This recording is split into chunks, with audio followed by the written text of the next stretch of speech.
Tamil Nadu chamber of commerce and industry ஒரு 102 வருட பாரம்பரியம் மிக்க ஒரு அமைப்பு. அவங்க வந்து வருடம் அவங்களோட ஒரு 9 ஆர்கனைசேஷன்ஸ் இருக்கு. அதில் ஒரு அமைப்பு தான் எக்ஸ்போர்ட் ப்ரொமோஷன் சென்டர்.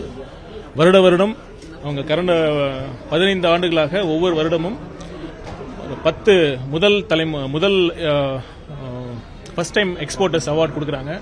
அவங்க கொடுத்து எக்ஸ்போர்ட்டர்ஸ்க்கு ஊக்குவிக்கிறாங்க. நாட்டில் வந்து எக்ஸ்போர்ட்ஸ் எவ்வளோ முக்கியங்கிறது நம்ம எல்லாத்துக்குமே தெரியும்.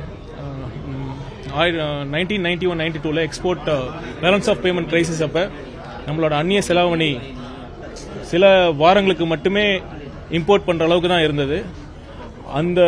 அந்த அளவுக்கு குரூஷியலானது அந்நிய செலாவணி. அந்த அந்நிய செலாவணி ஈட்டுறதுக்கு வந்து எக்ஸ்போர்ட்டர்ஸ் ரொம்ப அவசியம்.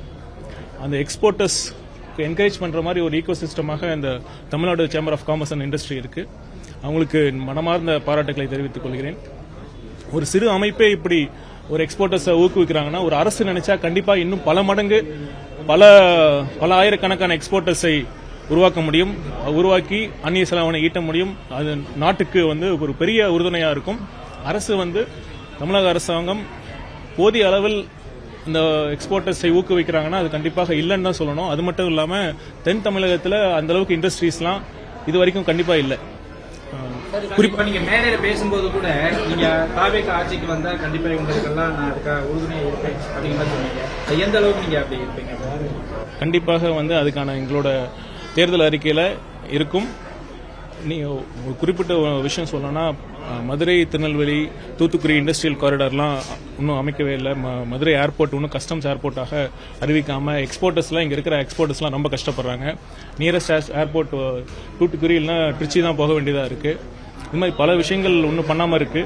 ஒரு ஏற்றுமதி மேம்பாட்டு வாரியமே இன்னும் தமிழ்நாட்டில் இல்லை, மற்ற ஸ்டேட்ல இருக்கு. எக்ஸ்போர்ட் ப்ரொமோஷன் போர்டு ஒன்று கண்டிப்பாக அமைக்கலாம்.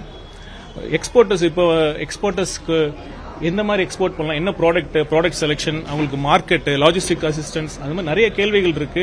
ஒரு தொழில் பண்றது வந்து ரொம்ப கஷ்டம். ஒரு 10 பேர் 15 பேரை எம்ப்ளாய் பண்ணி ஒரு தொழில் பண்ணி அதை ஏற்றுமதி பண்றது வந்து உண்மையிலுமே ஒரு இன்ட்ரெஸ்ட் இருந்தாலும் ஆர்வம் இருந்தாலும் அவங்களுக்கு போதிய சப்போர்ட், கைடன்ஸ் அண்ட் என்கரேஜ்மெண்ட் தேவை. அதுக்கெல்லாம் ப்ரொமோட் பண்ற மாதிரி ஒரு எக்ஸ்போர்ட் ப்ரொமோஷன் போர்டு, ஏற்றுமதி மேம்பாட்டு வாரியம் கண்டிப்பாக அமைக்க வேண்டும். இந்த மாதிரி பல விஷயங்கள் இருக்கு. நாங்கள் கண்டிப்பாக அமைப்போம். எந்த அரசாங்கம் வந்தாலும் தென் தமிழகம் புறக்கணிச்சுட்டு வரதா தொடர்ந்து ஒரு குற்றச்சாட்டு இருந்துகிட்டே இருக்கு. அது வந்து இப்ப உங்க தேர்தல் அறிக்கையில அது குறித்து இது பண்ணுவீங்களா? கண்டிப்பாக இருக்கும். தென் தமிழகம் குறிப்பாக தென் தமிழகம் பற்றி கேட்டுறீங்க. ஒட்டுமொத்த தமிழகத்துக்குமான சேர்ந்த ஒரு வளர்ச்சி திட்டத்துக்கான தேர்தல் அறிக்கையாக அது இருக்கும். சார் 18ஆம் தேதி ஈரோட்டுக்கு வர்றதுக்கு இன்னும் பெர்மிஷன்ஸ் கன்ஃபார்ம் ஆகல, வர்றாரா, என்ன பிளான்? அது கண்டிப்பாக நடக்கும். செங்கோட்டையன் அதை பத்தி சொல்லியிருக்காரு. கண்டிப்பாக இருக்கும். அது அதிமுக கடந்து வேற யாரும் வர மாதிரி இருக்காங்க சார்? ஏன்னா நிறைய பொறுத்திருந்து பாருங்க. வர்றாங்க, பொறுத்திருந்து பாருங்கள். இந்த கேள்வி இல்ல, நீங்க பொறுத்திருந்து பாருங்க. அவ்வளவுதான். இப்போ எல்லா கட்சியுமே கூட்டணி அமைச்சிருக்கு. தாவேக கூட்டணி வர கட்சியில அமைப்பாங்க.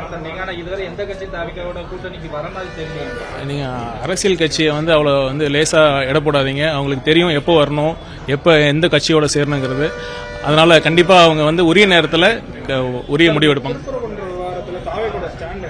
அது நேற்று எங்க இணை பொதுச் செயலாளர் சி.டி. நிர்மல்குமார் அவர் சொல்லிட்டாரு. செங்கோட்டையன் இப்பதான் வந்திருக்காரு, முக்கிய பொறுப்பு கொடுத்திருக்காங்க. கூட்டணி பேசுறதுக்கு எல்லாமே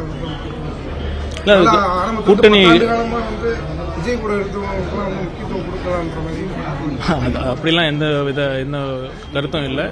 கூட்டணி பேச்சுவார்த்தைக்காக ஒரு குழு அமைக்க வேண்டும் என்று நேற்று நடந்த மாவட்ட செயலாளர்கள் மற்றும் நிர்வாக குழு கூட்டத்தில் முடிவு எடுக்கப்பட்டது. ஒரு குழு அமைக்கப்படும். பிஜேபியோட கண்டிப்பா நீங்க கூட்டணி அமைக்க போறதா சமூக ஊடகங்கள்லாம் வைரலா வரவேற்று. பிஜேபி கூட கூட்டணியா? யாரு அப்படி சொல்றா? நீ அவங்களே கேளுங்க. எங்க நிலைப்பாடுல நாங்க ரொம்ப தெளிவா இருக்கோம். எங்க கொள்கை எதிரியோட எந்த காலத்திலும் கூட்டணியோ மறைமுகமான ஒரு அண்டர்ஸ்டாண்டிங்கோ எதுவுமே இருக்காது. தேங்க்யூ.